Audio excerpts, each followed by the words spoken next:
Hey Magical Sparks, it's Sparkle. Welcome back to my channel, and today I have a very special video for you all. Now, I've used markers for a long time, and today I thought I would share with you guys my process when it comes to how I color and shade skin. So let's get started. But in case you're new and you haven't seen my art before, this is how my art is currently looking in my current sketchbook. I haven't really made any fancy illustrations yet, but I think you get the idea of how my art generally looks. And now we're gonna go ahead and break down my process when it comes to how I color skin. But before that, I do want to say that I will be using Ohuhu markers, and in case you want to follow along, I will also show you guys the exact markers that I'll be using in today's video, but even just using similar colors will work as well. Also, the markers I'm going to be using are not water-based markers, they are alcohol-based markers, just to let you know. Alrighty, so today I'm going to be trying to color in 6 different skin tones, so for that we're going to need 6 different drawings. But I thought I'd save time and go ahead and just make my drawing digitally and then print it out 3 times, twice on each page, so we get 6 different drawings. Well, actually 6 exact same drawings that we can color differently. Okay, so let's get started. Also, in case you're wondering, this is the paper I printed the drawings out on, but if you're going to just directly draw on paper and not print it out, this is my favorite paper so far when it comes to using markers. I think this paper by the brand Born just works really well, at least for me and according to my past experience, as you can see. So yeah, that's just my suggestion, but just having thick paper in general will do the trick. Okay, with that out of the way, let's start with the coloring. So for the very first drawing, I'm going to be using these 4 markers. And as I explain my process, I'm going to be referring to them as sardonyx, pink, purple, and peach. Also, you might notice me changing up my process as I color the skin for some characters, and that's kind of just subconscious, but as we go, you'll find out what is similar and what is different. Anyways, so starting it off with the sardonyx color, I'm going to use it to add blush, add some shading around the nose, and create a little triangular bridge as well. I'm also going to use it to shade the face underneath the hair and to add shading on the neck where the chin would cast a shadow.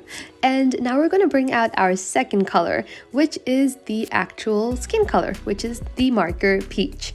I'm going to use this to completely color in the face and blend out the areas that we've already colored as I go. And don't worry too much if it's not smooth the first time around, because you can always go back in and add a second layer to smooth things out, as I'm doing right now.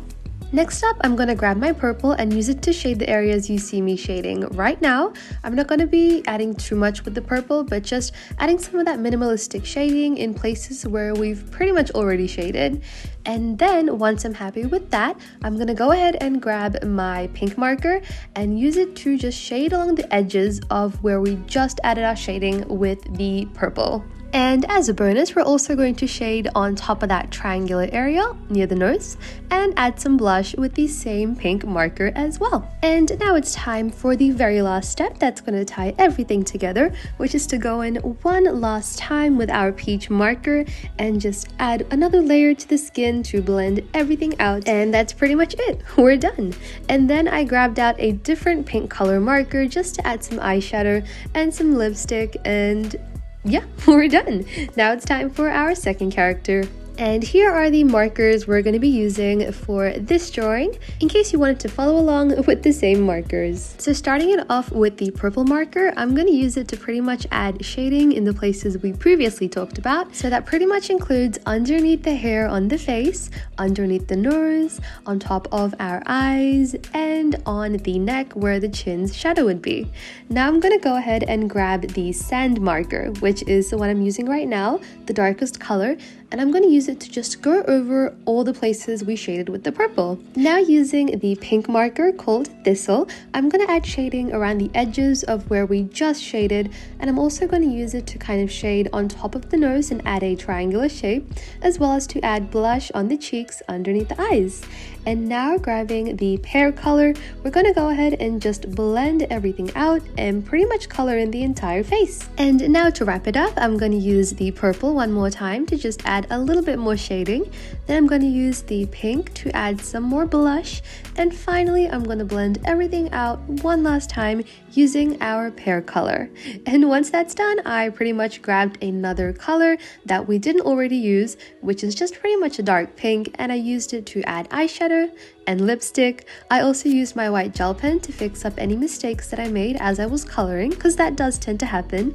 And with that, we are done with our second character. I think that deserves a very good pat on the back. With 2 down and 4 more to go, let's keep going. So for our third drawing, we're going to be using 3 markers, and I love the names of these markers. We have Sand, we have Soft Sun, and we have Chocolate Pink, which I think is just the most delicious name because now I want pink chocolate. Anyways, the very first thing I did was I took the marker Soft Sun and I used it to completely color in the entire skin area. And once I had a nice smooth coat of that, I took the sand marker and used it to shade in the areas we previously talked about. As you will notice, that step is quite repetitive for each of these drawings. So from now on, when I say shade in the main areas, this is what I'm referring to. The nose, the neck, and parts of the face where the hair cast shadows, as well as the tip of the ears.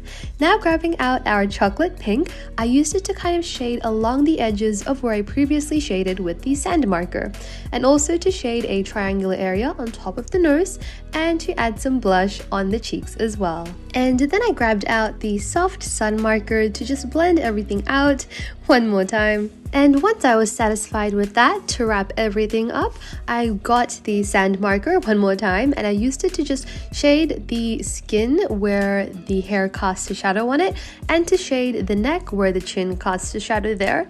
And that's pretty much it. Then I just added the lipstick, eyeshadow, and fixed up some of the details with my white gel pen, and we're pretty much done. 3 done and 3 more to go. And here are the markers we're using for our next character. Also, I searched it up, but I'm still not 100% sure how to pronounce it, but I think that marker there is meant to be pronounced as Camois. Sorry if that's not how you say it, but I'm just gonna go ahead and refer to it as Camois. We also have sand, pink, and we have reddish brass. Speaking of which, using the brass marker, I'm going to go ahead and add our main shading, which is pretty much what we've been talking about for the previous drawings. And this time, I'm not going to add too much shading on top of the nose, more of just adding a small triangular shape underneath. Now with the Camois marker, I'm going to use it to shade along the edges of where we just shaded. I'm also going to use it to color in a circular shape around the nose and to add a triangular shape on top of that to kind of represent the bridge of the nose. And now I'm going to go ahead and use our pink marker to just add some shading at the tip of the ears and also to add some blush to the cheeks. And now using our sand marker, we're going to go ahead and blend everything out and color in the entire skin in the process. The only problem was that my marker has clearly run out of ink, and I really was annoyed by that because it led to the skin being really streaky as a result. But we're just going to imagine that the marker worked fine and that the skin is smooth. Anyways, one more time, I'm going to go ahead and grab the brass marker and use it to just shade on top of all the places we previously used it to shade with. I'm also going to do the same thing with the Camois marker, but this time I'm not going to blend it out. This is just to make sure that our shadows and shading is a bit more defined. And finally, I'm going to add some lipstick, eyeshadow, and fix up some minor things with my white gel pen, and we're done. Now it's time for our 5th drawing. So the markers this time are the exact same markers, except I'm gonna go ahead and swap the sand marker with this one here, Lipstick Natural. But everything else is pretty much the same.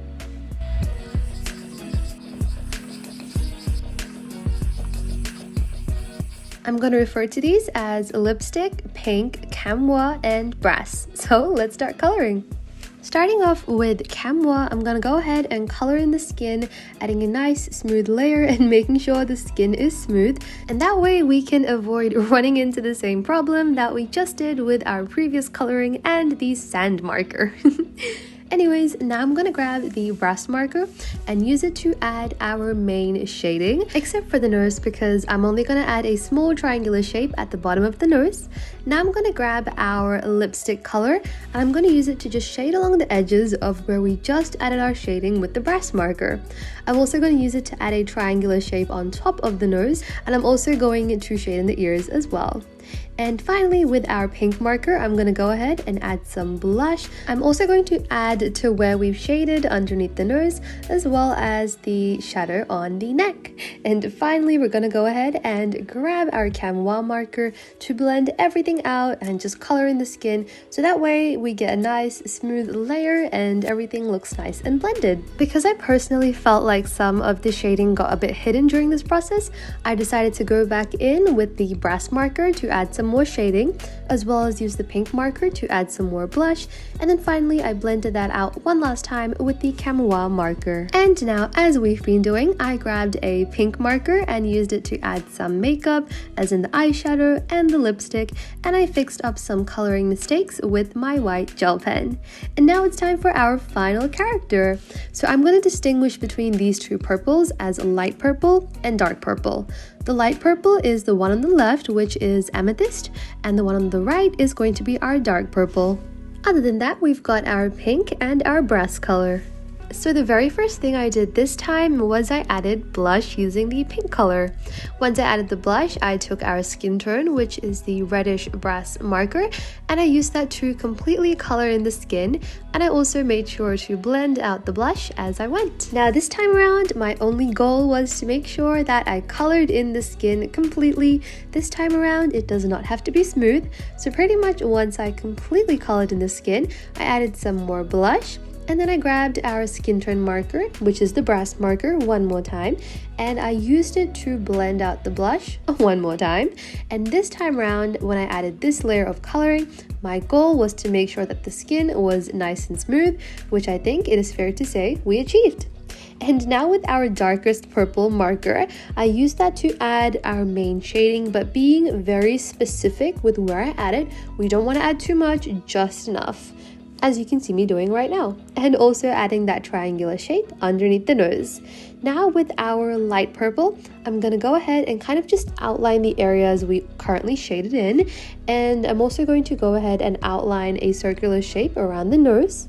Once I'm happy with that, I went ahead and took my pink blush marker and I used it to just kind of shade along the edges of where we just shaded, and I also added a little triangular shape on top of the nose, which I then used the brass marker to go over one more time to just kind of make it a bit more deeper and to make that shading just stand out. And finally, I'm going in with the reddish brass marker one more time just to smooth things out. And that's pretty much it. Once you're happy with how your drawing is looking, you can stop, add some eyeshadow, lipstick, use your white gel pen to fix up any mistakes you might have made, and then just color in the rest of everything else. The eyes, the hair, the outfit, or whatever it is you are drawing. Just go for it, color it in, have an amazing time, and just like that, we are done. Here are how all the different characters turned out. And as you can see, my process is kind of different for each character, and that's just because it depends on what I'm feeling at the time and what kind of process I'm feeling to go with at the time. But at the end of the day, just kind of, like I said before, adding the shading in the right places and making sure you blend things out properly and just following your heart is pretty much the way to go. Anyways, this is pretty much my process and how I go about things. I really hope this video might have been able to help you out. If it did, please let me know in the comments down below. I'll be so happy to hear that it did help. Anyways, everyone, thank you so much for watching. Have an amazing day, stay awesome as always, and I'll see you guys in the very next video. Bye!